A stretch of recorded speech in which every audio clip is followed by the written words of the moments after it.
Hi there, I'm Randy Walker, coming to you from the 2026 NCAA Tennis Championships here at the Dan McGill Tennis Complex, University of Georgia, Athens, Georgia. And I want to give you a preview of what you're about to watch, which is College Tennis Gold, a conversation between three of the greatest NCAA college tennis players of all time. Luke Jensen from the University of Southern California Trojans, Trey Carter from the Georgia Bulldogs, and George Bezecny from the Georgia Bulldogs.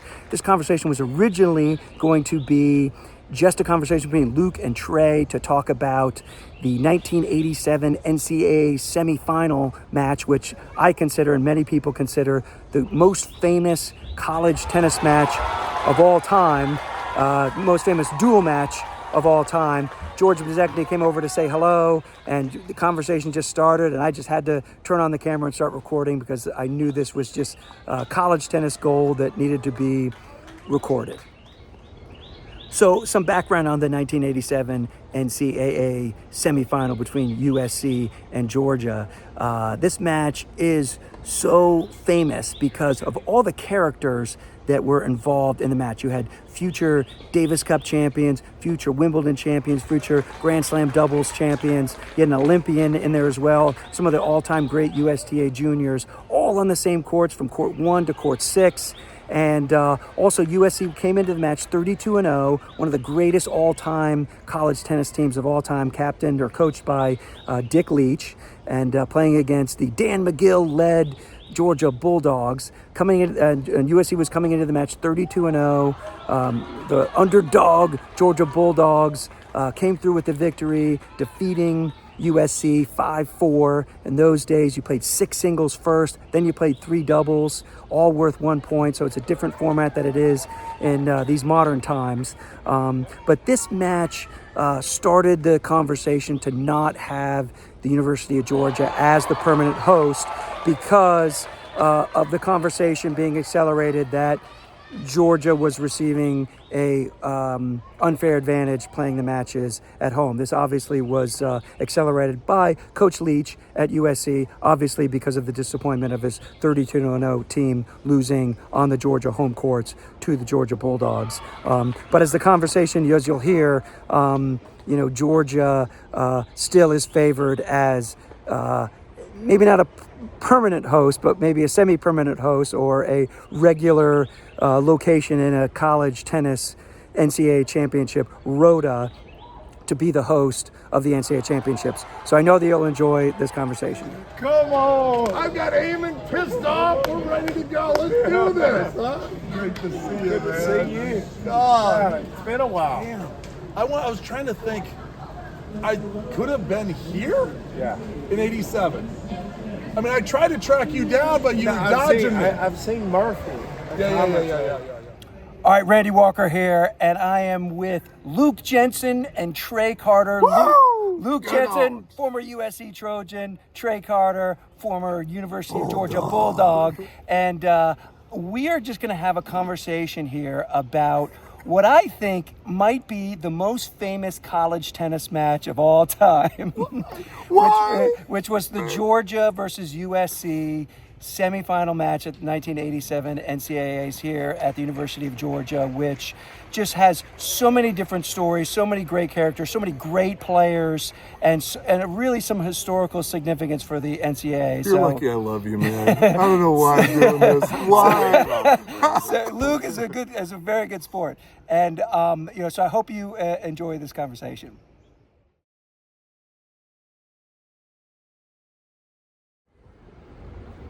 And to start this video off, George Bezecny talking about playing his teammate Michael Pernfors in the 1985 NCAA singles final, an all Georgia Bulldog final.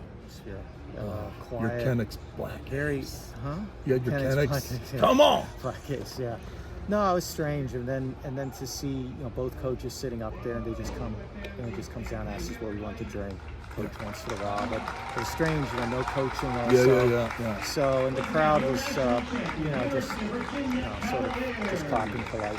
Did you guys play challenge matches that year? Yeah. Oh, so you'd played a bunch. We played challenge matches, but Michael, for the first time, was the coach I think did this is he sort of let Michael play I think a little bit as I remember, but he was going to be our number one. Oh, I see. So, and then me and Alan, and then the rest of us played him. So You know what's interesting about that is you're talking about it. I don't think I went to the finals. No. It was just one of those moments where it's like I don't really.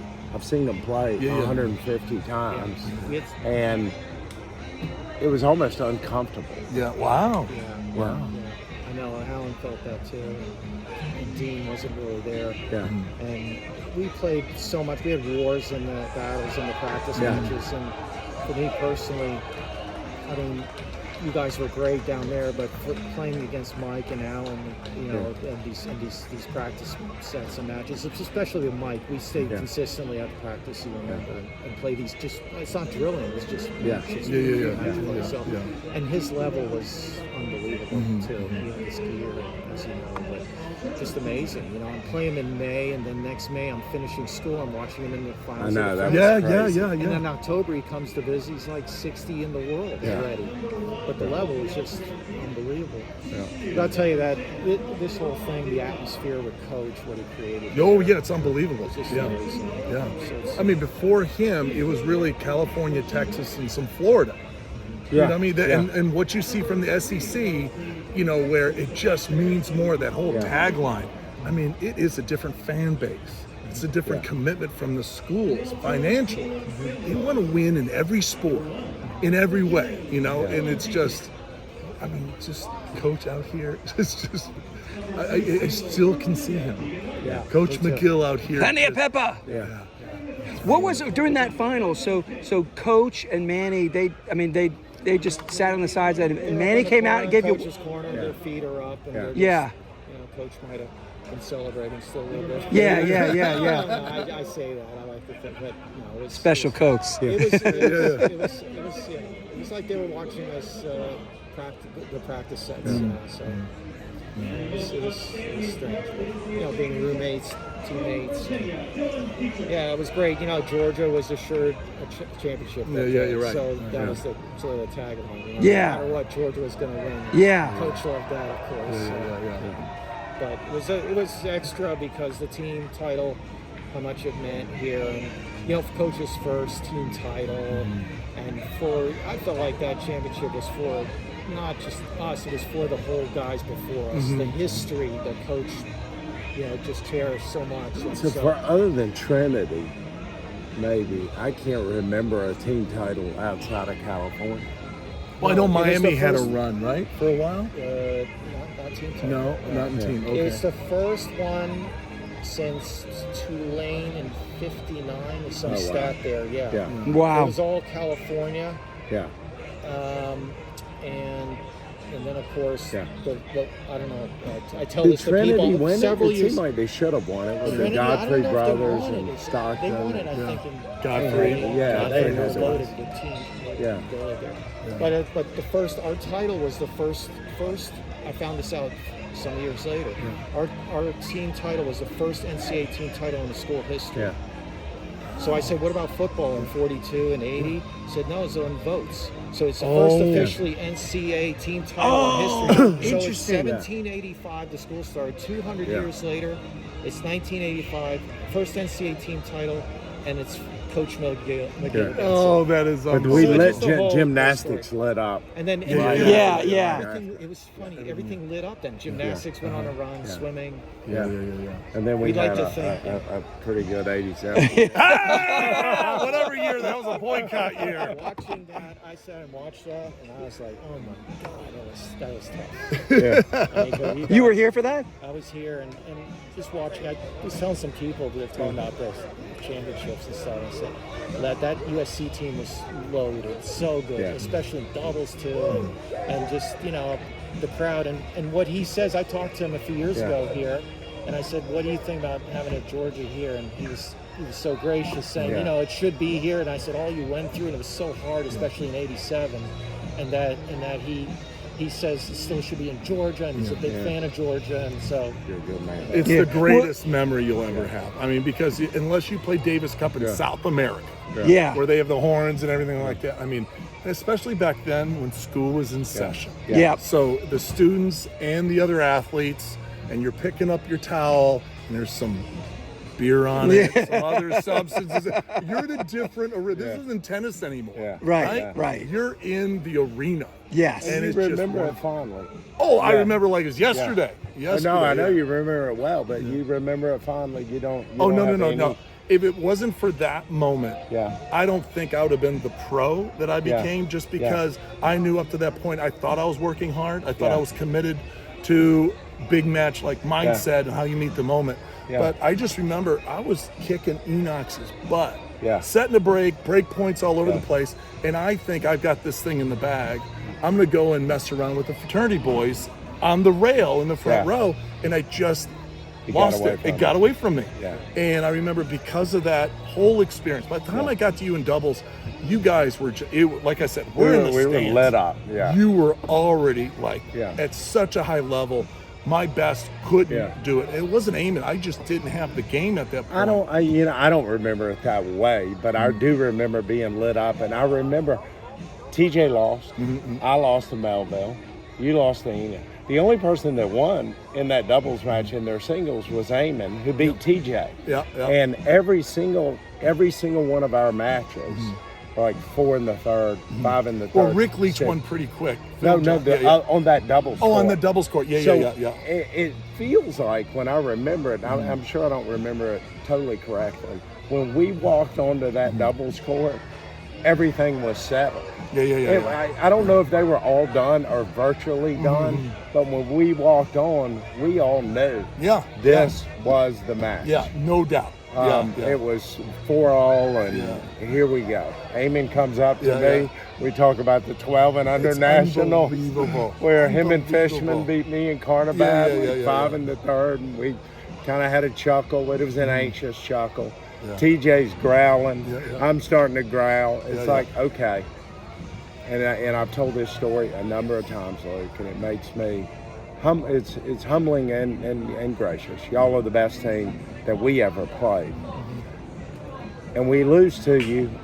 Well, we got smoked by you in Montgomery. We probably lose to you 8 out of 10 times. We don't lose to you at home on that day. Not on that day. And that tournament. By the time you even got to UCLA, Naherney goes down, but the reality is, all of you just played better. I don't know if you felt that when the crowd got into it. No, I saw exactly what you said. Everybody played better. We had a very simple plan. We were going to kick the ball to TJ's backhand. We were going to kick the ball to your backhand and say, okay, beat us with that. But it was, you guys were just leveled up where you moved faster. You anticipated better. And we couldn't get to your backhand. And for Trey here, I'm telling you, when you played against his forehand, when you see the modern forehands of Alcaraz and these guys, Trey had a forehand that was a howitzer. It was like an energy weapon. So when he was winding up for the forehand, and you could see this huge wind up, when you're at the net, you prayed he wasn't going for your face because he was going to take your head clean off. You prayed that he wasn't going at you. And your forehand wasn't mean, but you played mean with it. You would go to guys and hit them. Well, and I remember when this may be just my memory. Okay. So we start the doubles point, and Leach is upset. Not Rick, but Big Leach is upset. It's too much raucous. Coach gives his fairness speech to the crowd. This was before the doubles. Before the doubles, okay? So he gives us fairness. I remember that. We appreciate the enthusiasm. We want to be gracious tennis hosts. Let's call let's be cheerful, but let's have good sportsmanship. Okay. So he does that. He might have winked on his way back. So we come out. Philip Johnson got inducted into the Georgia Tennis Hall of Fame, and recall this moment. As he was, I think they were already finished. So within the first, TJ serving, he gets down 0-3. You remember this? Scoring. within maybe the first or second point, I forget this SOB can hit an overhead both-handed, and it's you got to remember it. Yeah. So lobbing his backhand doesn't do you any good. This was what at Love 40 in the first game. No. We were maybe down 0-1, the second or third point. So we do come back and win the game, but it's not the point of this story. So I've lobbed Luke's backhand, thinking I'm clever, right? He does this little flick and takes his left-handed overhead and bounces it over the Hall of Fame, which takes some gumption, right? No, you didn't. Turns around to our crowd and kind of gives them a little bit of a finger, and maybe a soft finger. See, I heard that. I don't remember that. I remember years before Witskin doing that. Okay. It was like a big match. I don't know if you were on that team, but Witskin, you got him. Maybe that was something. Yeah. I don't remember that. I'm not saying it didn't happen, but I loved going to the crowd. I loved that battle. So you look over at Coach McGill, and he's like, well, hell. And it was he did that to Leach. He learned to Leach and said, what looked at Leach and kind of did like this. And then it was game on. And it was energy from that point forward. It was great. It was great. It was so much fun. I mean, it was, I can recall so much of that whole experience, and there's no better place to play. You know what I mean? Because you'll carry that on, win or lose, and you grow from it. And I just remember years later, I live in Atlanta since '90, and TJ or somebody, you guys were having a reunion. It was like the 10th or 20th reunion of that '87 team. Hey, Luke, can you come over? I'm like, come on. So it's like Southern hospitality. Southern hospitality. I always felt that you guys were just a different superhero here than everywhere else. I think that's true. One of the things and I've done a few talks about Coach McGill and the culture of tennis at Georgia, because I was a good junior player. You became a great junior player. I was a good junior player, top 20, whatever in the country. But streaky, right? So if I was hot, I was really dangerous. When I came here, I became better than I was. It's why I really never was able to kind of take it to the next level. I lost the energy and the passion of when I left here.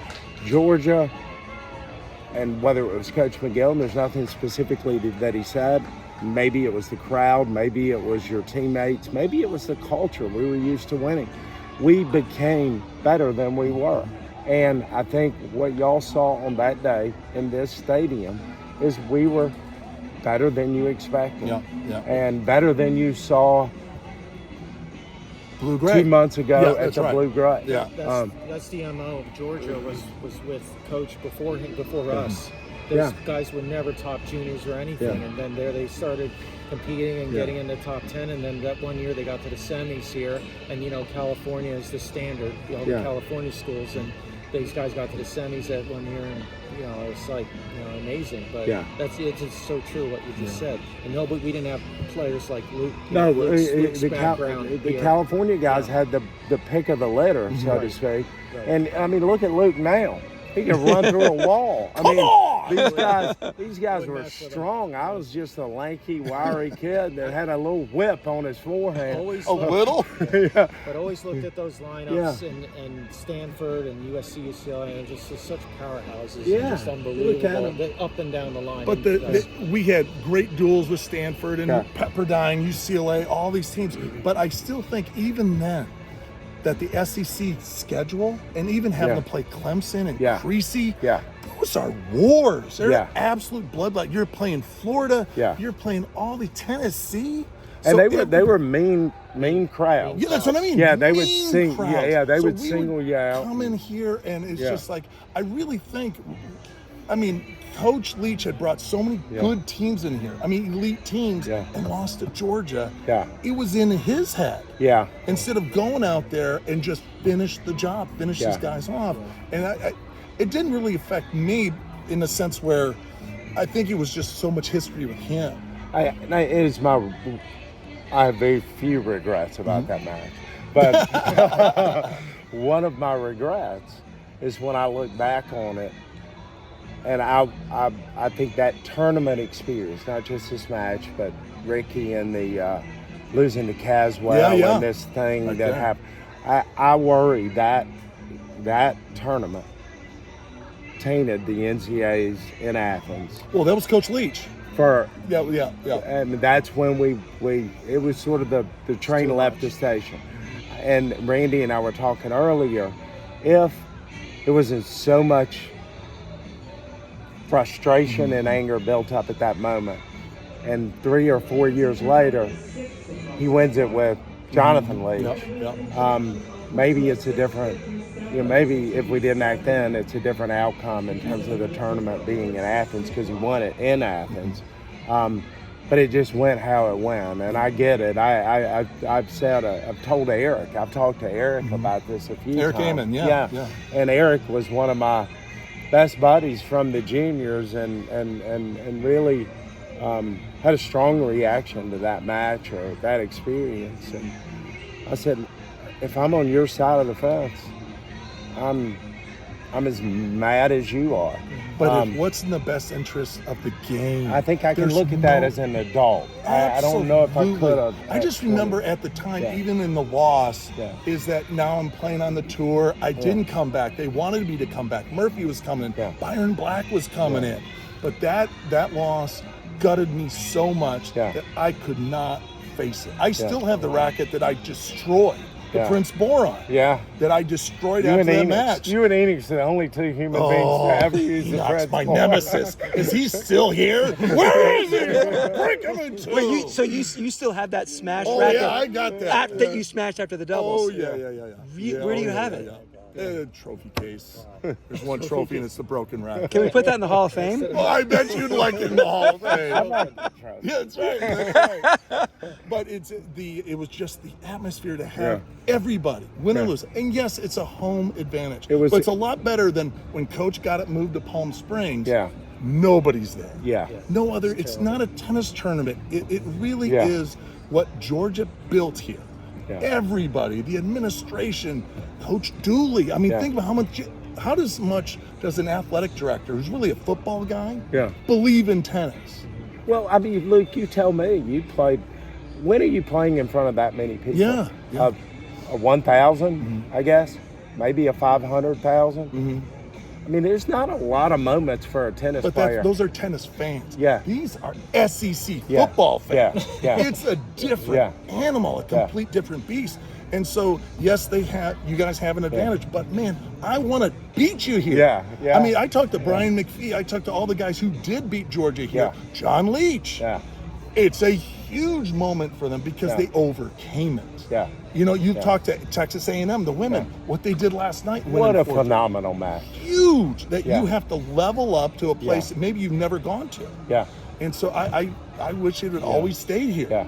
I really did, but it things just evolve and it goes how it goes. But then again with the way the semesters changed, because school is out of session, it's a different fan. It's not as student focused as it was, and it's got, dare I say, more etiquette now. But I remember the lines. Remember, you guys would have lines for people to get in here to watch the matches. We could the back door. We could get stuff in the back door. That's right. Oh, it's a special place, a magical place here. Was there a keg that came in or no? There's been a few. And if they needed cups, they just had to go down to the locker room. That's right. My first big match here is the third match of the season. I was telling Trey this earlier. I played Clemson.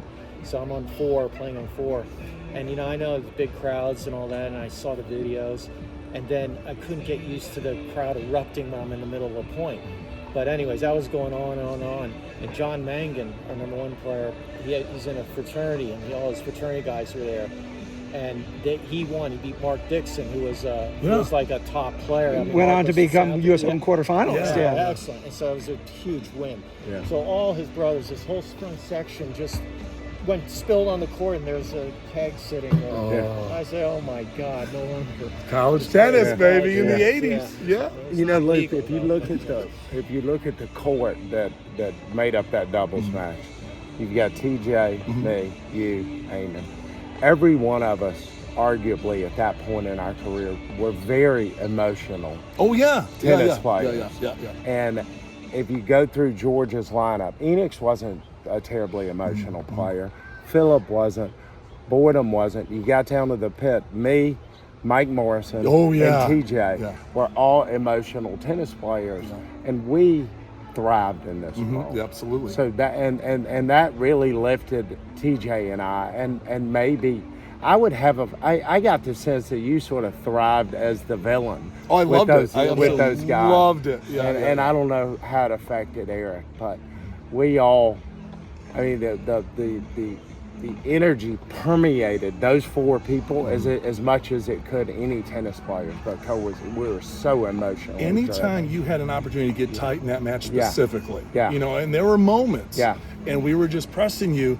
You just played better. Yeah. And then we'd press you another tactic, another way. I remember Coach Leach being on the court just giving us, okay, let's go down the line, throw some lobs. And it just, you had an answer every single time. Yeah. And it was like one of those things where you just outplayed us. And every time we challenged you, you came up with better shots. Do you remember it was 5-all in the first set? You remember this? 3-all, Eamon serving. 5-all, 3-all, sudden death point. Yeah. Serves into my backhand. I had sort of this inside-out roller to his feet. Do you remember this? I don't remember that one. Okay, and he had a half volley that was going to be a great shot, but it was about yay wide, and that was challenge. Can I challenge him now? Hawkeye! I knew it. It wasn't really wide. No, it was clearly wide. Yeah, exactly. That's right. And that was probably the biggest point of the match. Yeah. And that goes a different way. The whole match can go a different way. That's it right. was just that first set, especially with the crowd and everything. Yeah. We have to win that first set. Well, the first game, you're up 0-3 on TJ serve. Yeah. I don't know why I remember these things, just because I like thinking about that match. Oh, that was great. So TJ was down TJ would love 40. first, had a big serve. Yeah. And he was down love 40, no ad scoring. Right, and won 4 straight points. And Luke, in the meantime, to get to love 40, has done his little Hosmer left-handed bounce and flipped off the crowd, or he says he didn't. I'm not saying I didn't do it. Talk about the atmosphere here. Bob and Mike Ryan were here playing an exhibition for Allen a few weeks back. So I came up here and they talked about the atmosphere here and how it got them ready for the pro and tour and those Davis Cup matches. Absolutely. And it's really nice their take on it all and how it helped them this whole experience here playing at Georgia. Yeah. And they, if you saw their induction speech at the Hall of Fame, they led with that story also. Great. So it's a great to some guys like that of that stature, how it affected them. And I think McEnroe played here. I mean, everybody it's played inspiring here. to me to know that this, sort of that energy motivated you. And you and Murphy had an incredible. Murphy was at that match. Yeah. Because he was going to be a freshman at a seed the next year. And so it took a long time to get over that. But I couldn't go back and face another full season because by the time you're here, you're running on fumes. Yeah. I mean, the academics, of course, the social, and then, of course, the season and all the training. Yeah. So to get here and come that short, because, I mean, we really thought we'd already beaten UCLA 3 times that year. Yeah. I mean, we were just here to honestly pick up the trophy. Well, and we thought y'all might be.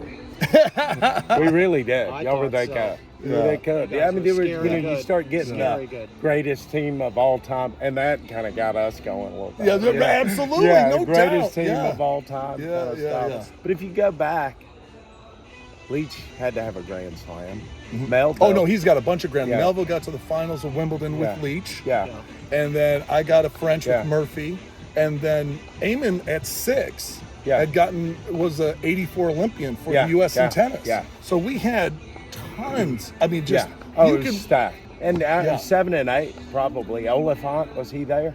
He was there, but he wasn't playing. Yeah, but I mean the depth was insane. Yeah, we had and Eamon.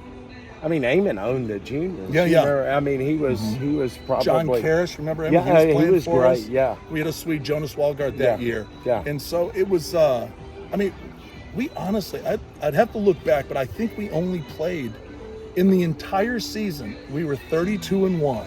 Yeah, and the only time doubles was a live point. That's national indoors was here, and then we played Stanford at Stanford, and I think it was 4-2. I mean, we were, Yeah. and it went to doubles. Yeah. But that was the only time we even played doubles or doubles even mattered. There were some tough teams that year, but not like y'all. Pepperdine was good. Yeah. Tennessee was good that year with Shelby Cannon. Yeah, Tennessee was good. Yeah. UCLA was good. Cal's, I want to say Long Beach State. Remember the Rickard Berg? Yeah, They were the second seeds that year. Did Peter play for them? He did. Yeah. Peter Yeah. Smith. Yeah. But I mean, y'all were standing on the mountain, and we were all looking out. I just remember Coach Leach telling me during the singles, and it's just a battle at this point still. And look back, and we're in the sun. Yeah. And he's putting ice on my neck and trying to cool me down. And I noticed Coach McGill had all you guys with like beach umbrellas on all your sides, and we had nothing. We were like, come on. It's a little thing. Y'all forgot your beach umbrella. Yeah, it's a little thing. Coach McGill figured you'd be the beach guys. So you had your own beach umbrellas. Surfer dudes, But Rick Leach, I'm pretty sure that he cited the experience playing Georgia at Georgia, helping him with Davis Cup too. No doubt. You know, and he won a big doubles match with Pew against Austria in Austria that led the U.S. to the Davis Cup. That was the semifinals in '90, and then we got to the finals and beat Australia. And I'm pretty sure he cited that too, just saying, you know, I kind of, you know, and to your point about the Bryans. I don't think it helps as much though if there's 200 people in the stands. Yeah. Right? I mean, they're probably specifically pointing to their experience in Athens. Yeah, or that too. Yeah. But it's relentless. I mean, the one thing, and after the singles, and they, you know, we're tied up. You know what I mean? They didn't expect to be tied up. Yeah. And so we're just sitting in this little cool area in the stands. So everybody was honestly, it was rocking up and down. Yeah. While we're waiting to go on for doubles. So there's no kind of peace of mind. They're predators, and they were just honest. underneath the indoor building there, like that, because tennis. I mean not the indoor, and underneath the stands, there was a room. There were the rooms that were actually literally under the stands. There was something there, and we all got in there, and it was cooler, and we're just changing and getting ready. It wasn't a locker room, just an area where we could kind of reset, because we hadn't been to 3-all at all that season. It was like the match was either done, so now we're facing this, and we're going over the lineup. We're going over the scouting with Coach Leach and who's playing what, because we have the doubles and everything. And it was, but the whole thing was rocking, like it was about to collapse because they couldn't wait for the doubles to start. There was no like intermission and go grab a Coke or something. They stayed and wanted to feast on the Trojans. Well, I mean, we had what you would have at that point, because the match could have gone 5-1 either way. I mean, it was a bunch of 3-setters all popping at once, and we had this. Like a football team that's tied at half. It's like, we can beat them. Yeah. We can beat them. All it takes is, and then it's just getting lathered up. Do you remember what Coach McGill said? No, I don't at all. I don't. I could. I just remember Coach Leach. There were no. Yeah. We were on the ground. There were no seats. There were no anything to sit in this little room. So we're all kind of in there, and the players that weren't playing. It was a nice room. It was a very nice room. It was lit. There was electricity and everything. So we're in there, and it was just so matter of fact. Yeah. There wasn't a panic. It was like, you know, Rick Leach, Scott Melville. They were going to win the NCAAs the next week in the individuals in the doubles. So that team was the best team in doubles in the nation that year. They end up years later getting the finals of Wimbledon. Yeah. And it was Coach. We knew that was going to be. Rough. Yeah. And so we liked our chances at 3, and I don't remember who was playing. Who was number one doubles? It was Enix and Boydum? Enix and Boydum. I think it was Philip Johnson and Jim Childs playing 3 against Walgard and Karras. I remember that specifically because that got. Yeah. They lost that quick. Yeah, so it was 1 and 3. It was like it cleared out for us. And that's when TJ and I were like, we're at. And we Isn't that a great feeling? When everybody clears out the net and it's just you and your opponents and whatever, you know. Yeah, whatever happened, let's the just coaches, and it's game on. It's just the best. Yeah. I mean, that just happened right here. You know, number one singles. Same you know?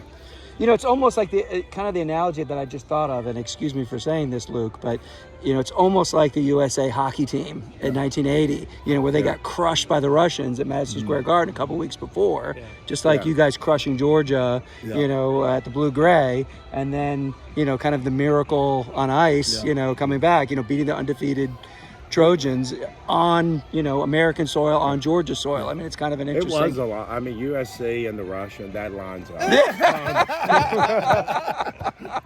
No, I do think the underdog story is similar. The home court, Placid, is very similar. Maybe we win 2 out at a time. The speech of, if you play them 10 times, or they may beat you 9, but not tonight. That all lines Their time up. is done.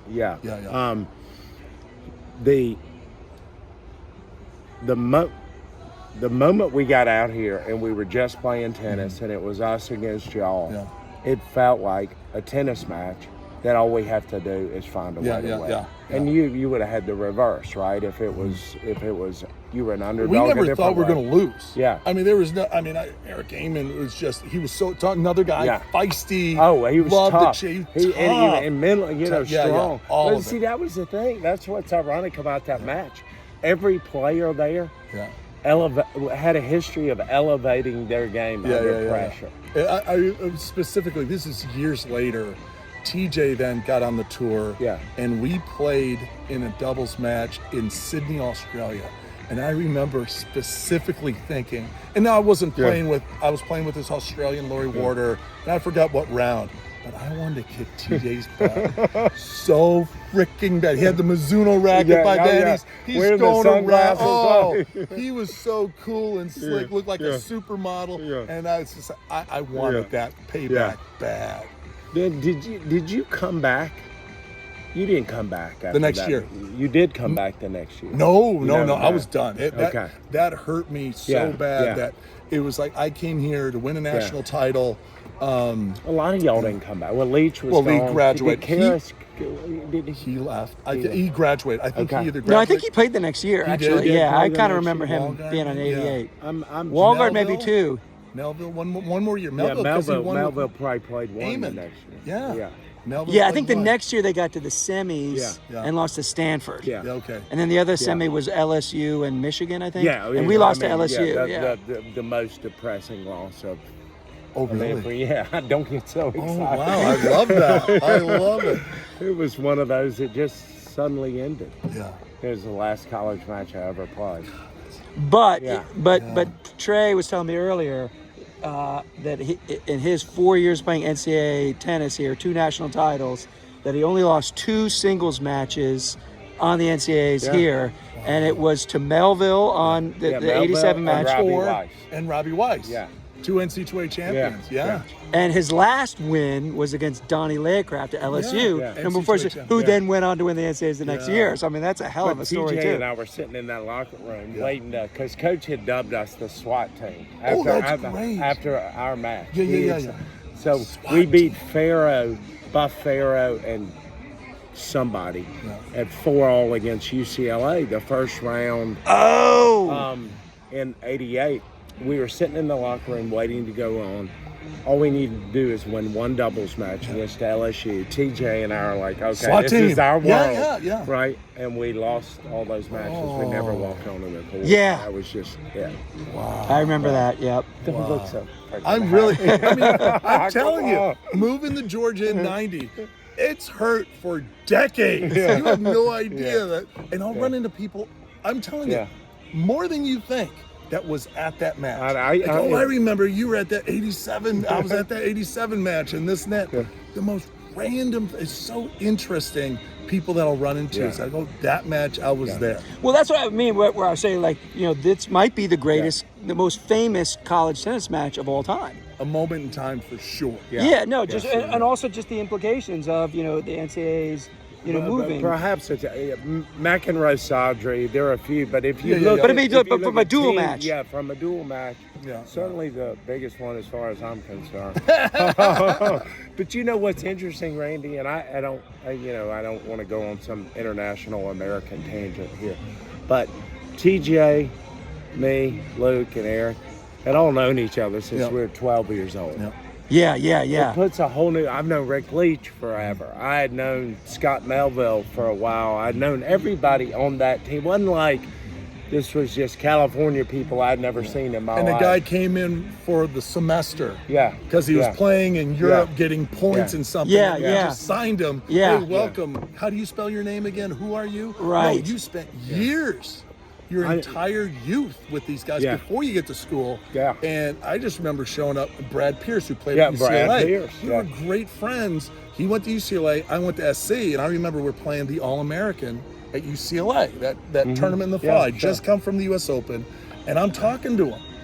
And, like, UCLA pulls him, and SC pulls me and says, we don't talk to those guys. Yeah. Like, what do you mean? He's my buddy. No. He plays for UCLA. Well, I kind of remember Eric Amon saying something like you guys were sitting at the net before the match, and you guys were like, kind of saying, can you believe that we're here? And and I think Eric had said maybe to you saying like we've come a long way from the 12s at Shreveport or something like that. That's the Carnabat Fishman National Indoors. Okay. Conversation. Yeah. But they're up and down the lineups back then. For the most part, there was always a Jonas or a Michael or somebody that people didn't know. But for the most part, you knew the teams that you were playing, and you sort of knew the pecking order of kind of why y'all felt so confident in addition to how you would play. But you knew the pecking order historically of the junior rankings and things like that. So you sort of knew what was a tough hill to climb. But we talked about this, whereas back then you went American first. You go to Kalamazoo and you say, okay, we're going to recruit out of this group, and then we'll round out the roster with a Swede. Yeah. We had a guy the year before from Mexico. Jorge Lozano was a great player, Grand Slam champion. So you rounded it out. Now it's flipped. You go, honestly, to the tours and say, where can I get the highest ranked WTA or ATP player? And then the American kind of falls behind on that. So it's a different time altogether. It is totally different. I think Luke and I played. Did we play in Berkeley one year in the juniors? We had to play. We had to play in the junior. Renneberg, all these people you grow up with, and they're effectively NCAA tournaments, like a homecoming of which you are gradually taught who to like and who not to like, right? Yeah. So now you're playing for your team, not just for yourself anymore. Yeah. That's what I love about college tennis. You are truly playing for the brand. For the brotherhood. That's right? Think about. That brought out the best in me. Your WhatsApp Georgia tennis group is amazing.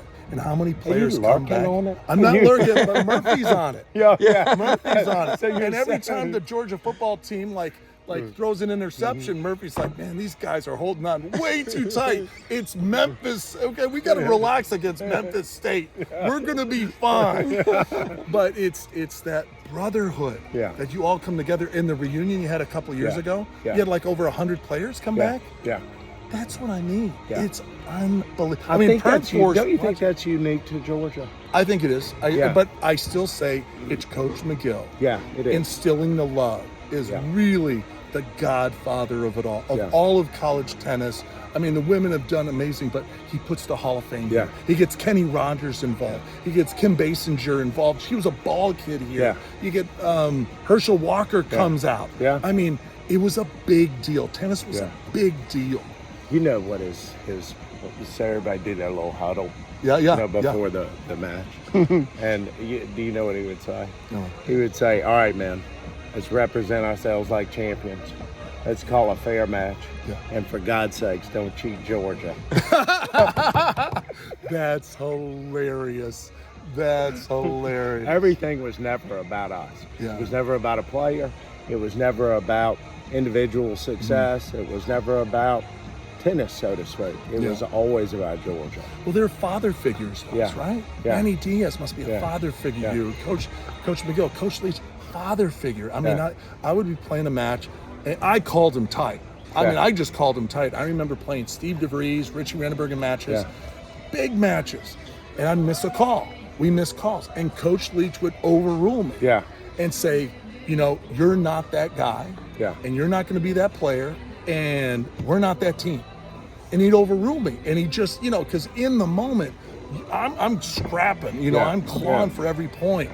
And he was just that father figure that just kept the perspective. And that's what I love about college tennis, because you have these memories forever. Yep. They never leave you. More than, honestly, any pro stuff or, you know, some of the stuff. But it's incredible that moment in time, young in your life, that you're still figuring out who you are. Yeah. But, I mean, today, Ricky and all my teammates, Eric, we're all still really, really close. I mean, George and I have spent the weekend together. Yeah. It's always the case, you know, and it's interesting. You took, and you were a better player, more athletic, more determined, more of a lot of things than I was, and sort of used that loss as a springboard onto a successful professional career. I used that win as contentment that this is as good as it's ever going to get, and I'm going to call it a day. But say you were there Yeah. in the arena Yeah. and you met the moment. Yeah. You know what I mean? Yeah. And for me, it was the other where I came up short. How can I fix that flaw? How can I, it was really like a focus deal. And you learn from every one of those experiences, good or bad. And you're just moving forward in your journey. But it was it was so important for me to go through that. Well, because I was this cocky, there's no way. Oh, he was cocky. Very cocky with the short shorts. I had the short shorts. And a mullet. He wore a mullet. I'm so glad you won that Grand Slam. Yeah. Truly, I was there for your first few rounds. Yeah. But I was rooting for you. I was happy. Sure. That was fun. And do with Murphy was great. Well, and we love that we were able to convert Murphy. I know. Yeah, I mean, he wasn't playing. Yeah. And so Coach McGill, teaming up with Al Parker again, get the dream team going. Yeah, Murphy loved it here. Yeah. Loved it here. Murphy He loved it too much. He would have loved it anywhere. Yeah. But this is special. Coach McGill, I mean, the road trips, the stories Murphy tells. I wish I knew Coach Leach in a different light. Yeah. And I knew Rick, I guess, well enough to know him, but not know him well. I knew the guys that were my age. You, Sure. Eric, Karras a little bit. Oliphant. Melville. Yeah, Melville Yeah. was. What do you remember about that singles match against Melville? Okay. So Melville, everybody has a tell on their serve, right? And I make a living out of reading your tell, especially when you're going to hit a kick. Yeah. Because then I can run around it, you can kick it, and it'll bounce in my eyes, and I can smack it, right? Melville was unbelievable at hitting a kick serve with a slice toss. Yes. And I could not, for the life of me, guess on his second serve. And he hit a lot of kick first serves. Yeah. So... And he was serving volley in that. He served in volley, not with a conventional volley. It looked flimsy or not as strong, but it was exceptional. Yeah. And he would return in volley, but he didn't chip and charge. Yeah. He was a top spin return come in, and lanky, difficult guy.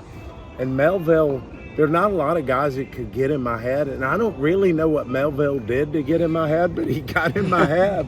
He was just good. I think of guys that I played against from the juniors on, and I played against a lot of them. Melville is a guy that I thought I was going to beat everybody I play. Everybody did, right? I never felt great when I played Melville. The only other one that I didn't think I felt great about was Renneberg. Oh, but okay. Renneberg, Robbie, any of those guys, I can win this. I can win.